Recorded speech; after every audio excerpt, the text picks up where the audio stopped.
Nah, selanjutnya kita akan mencari tahu. Tadi sudah dijelaskan di awal bahwa koordinat kartesius digunakan untuk menentukan objek titik-titik pada suatu bidang dengan menggunakan dua bilangan yang kita sebut koordinat X dan koordinat Y dari titik-titik tersebut.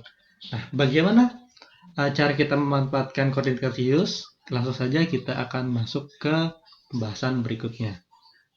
Sekarang kita akan membahas bagaimana cara menggunakan koordinat kartesius.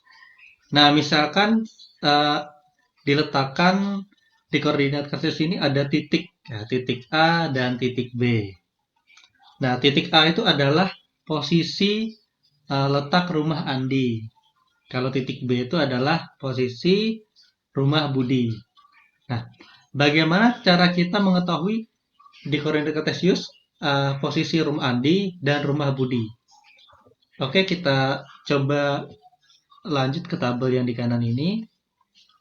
Misalkan di sini saya tulis rumah Andi.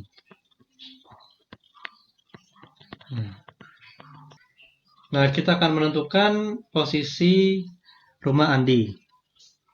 Ya.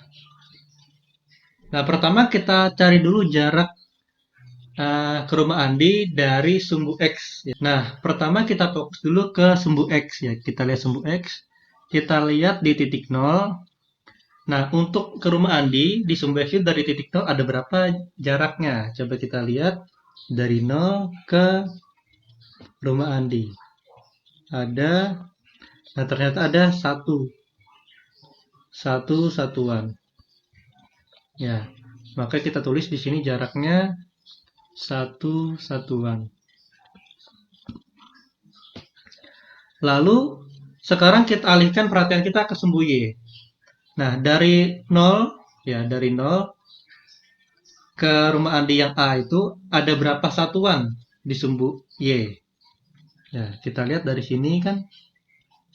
Dari sini ke bawah.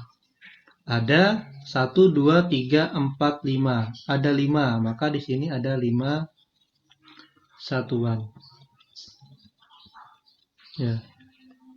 Maka kita tulis di sini jarak dari 0 di sumbu Y untuk rumah Andi ada 5 satuan.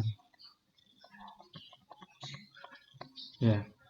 Ada 5 satuan, bisa kita lihat. Nah, sekarang kalau kalian masih bingung gimana menentukan satu satuan dan 5 satuannya tadi, bisa dibuat seperti ini juga ya. Kalau kita lihat posisi A, dia satu satuan terlihat dari sini. Nah, di sini satu satuan. Lalu kita tarik seperti ini, garis putus-putus. Nah, di sini 5 satuan. Nah, tadi karena rumah Andinya kita simbolkan dengan A, maka untuk kita menentukan titik koordinatnya kita bisa tulis seperti ini. A buka kurung 1,5. Nah, 1 itu adalah koordinat titik X-nya pada sumbu X. Kalau 5 itu adalah koordinat Y-nya pada sumbu Y. Lalu rumah Budi terletak di kuadran berapa? Kita lihat di sini kuadran 1. Nah, seperti itu. Di rumah Andi itu terletak di titik A 1,5. Oke. Nah, koordinat X-nya itu adalah 1, koordinat Y-nya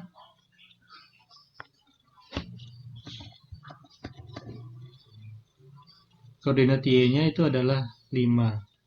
Nah, sebenarnya koordinat X ini juga bisa kita beri nama lain, yaitu aksis. Koordinat Y ini kita bisa beri nama lain. Nama lainnya adalah ordinat. Ya. Jadi bisa juga kita sebutkan letak rumah Andi terletak di absisnya 1, ordinatnya 5, atau di koordinat X 1 dan koordinat Y 5. Kita tulis A buka kurung 1,5. Nah, jadi perlu diingat kalau pada penulisan posisi titik pada koordinat kartesius, yang depan itu adalah koordinat X, di belakang itu adalah koordinat Y-nya. Nah, oleh karena itu berarti kita bisa menentukan. Nah, kalau di koordinat 1 berarti kita bisa melihat X-nya positif. Ya. X-nya positif, Y-nya juga positif. Lalu kalau di kuadran 2, X-nya negatif. Ya. Tapi Y-nya positif. Kalau kuadran 3, dua-duanya negatif, X-nya negatif, Y-nya juga negatif ya. Kalau kuadran 4, apa? Ya, X-nya positif, lalu Y-nya negatif. Oke, seperti itu. Jadi kalau dua-duanya positif, kita sudah bisa menentukan, oh dia kuadran 1. Kalau X-nya negatif, Y-nya positif, berarti dia di kuadran 2. Kalau dua-duanya negatif, berarti posisi titiknya di kuadran 3. Kalau satu X-nya negatif, mohon maaf, kalau X-nya positif, Y-nya negatif, maka dia di kuadran 4. Seperti itu.